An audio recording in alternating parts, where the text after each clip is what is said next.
All right, so let's talk about routing, because I've told you previously that um, there's not HTML pages. There's not about us point HTML or PHP pages.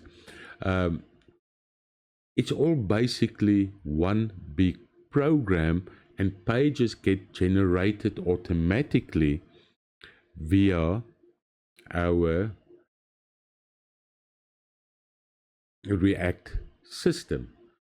So let's look at something that's called routes, and this is very, very important because there's two different types of routes. The first one is your browser route, and if you looked at how quick our browser could change from from about us to contact us and so forth, this is what's called the browser route. And in fact, if you want to set it up that way, that whole website can work even if your internet is down, because it's all already stored in your browser. All right, so speed doesn't matter anymore. Don't matter if your website is have a slow internet connection and so forth. But this is all browser routes, meaning React Router handles all this. So React will put everything together, but React also have something called a router. And what this router is really just a way to say, all right, the guy want to see the About Us page. So on top we'll say rebelglitch.com/about us, or dashboard, or contact. And then we'll just take all the elements we have, all our little building blocks, and quickly build up that page for us. Now, in reality, what it will have is it's a context type of file, and that will have all the About Us components and so forth there already. But it will first look at it and say, okay, this is there already, that is there already, but I need to put this into the DOM, and voila, there the page shows. It happens extremely, extremely fast. So a route path, what you'll find is that as you create pages, there'll be a route created and say, this is the, if someone says /about us, it means they want to see this data. If we say contact us, it is this data. If it is just the index, the basic without any slashes, it means it's the index page, and this is what needs to be shown. So a whole route is being built, and your React will take care of that route for you. On the other hand, you get API routes. Now, as soon as you hear API, you know that your browser needs to connect to something else to get data from that something else. It can be as simple as images somewhere on a server. Our images, you'll see, we're going to put in Superbase. Superbase has buckets, and you can put images in there, and your browser can go and grab those images very quickly. But except for that, you might also want to look at, is this user logged in? So you want to go to the web browser. You might even want the API to your favorite AI agent, maybe Grok or Mercury or Kimi, and grab some data from there, today's weather, for instance, and so forth.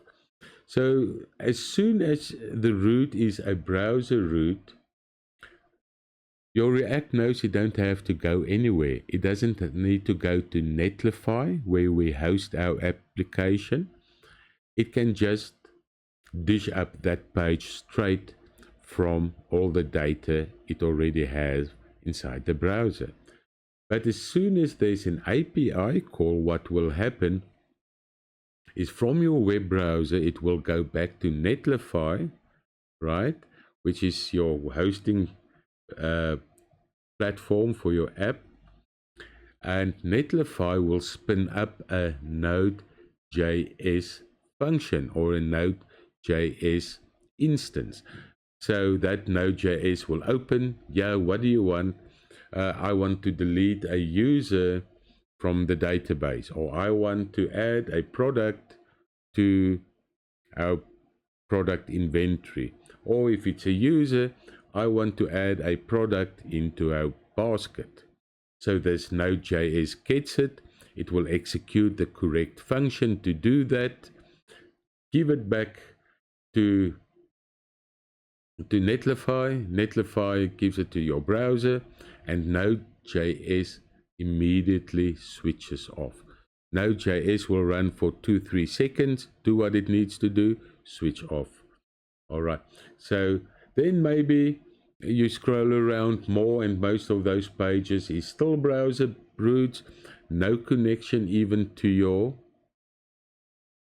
hosting company. Can you see how all this saves bandwidth and why things are so fast? All right, that's about it for now. But let's talk a little bit more about API calls.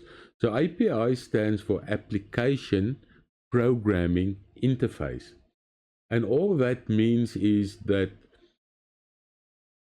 all the super programs, all the things we use these days, like databases, email providers, I see even OpenAI, Netlify.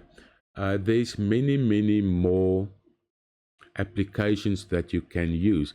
There's one, for instance, called Todoist, not to-do list, but Todoist, that has a free version for you to do all kinds of your to-do lists, tasks, and things like that. And you can even connect to things like that, right? And what all these things will have, all these programs will have, is an API, so you can connect to them from your programming, so that you do not have to go to the application, open it up, get the data, close it. No, there's something called an application programming interface, and each one of these have its own rules and so forth. Cursor and so forth are very good in figuring that out.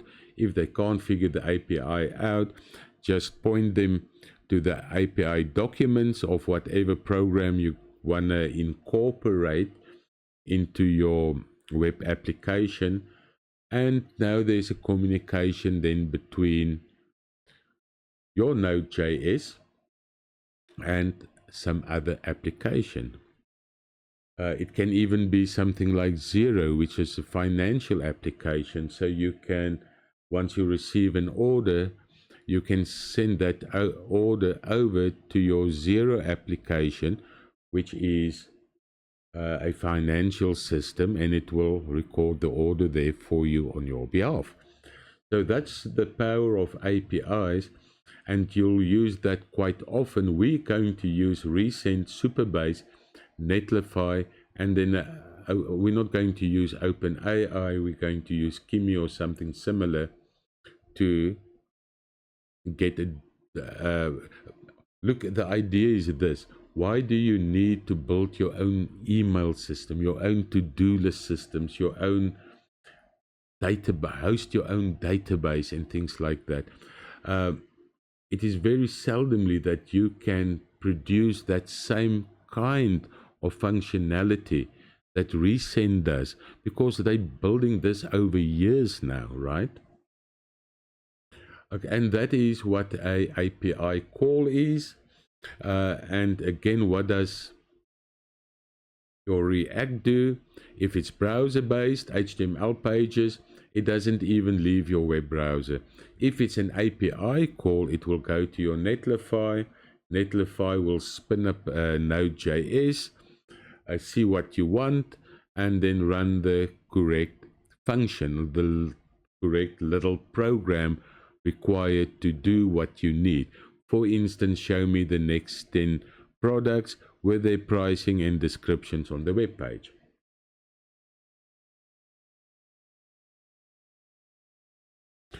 All right, so the next thing we're going to look at is Superbase, and Superbase is one of many other databases that becomes basically your single source of truth.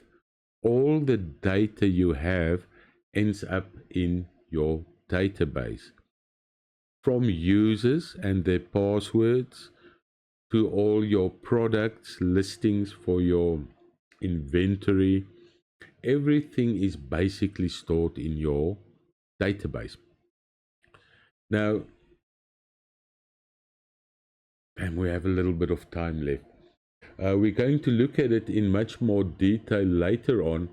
But first of all, Superbase is a PostgreSQL database. You get MySQL, Postgres, there's many different flavors. But they then have this whole system built around it. For instance, authentic, authentication of your users are done in Superbase, not on your server. So Superbase, I can't even see if I log into Superbase the password of my users. It's not just, you know, changed into an encryption that's basically unreadable. It's just not there. All right, if I can't see it, a hacker can't see it, right? So when you log in to the website with a password, that password goes to Superbase.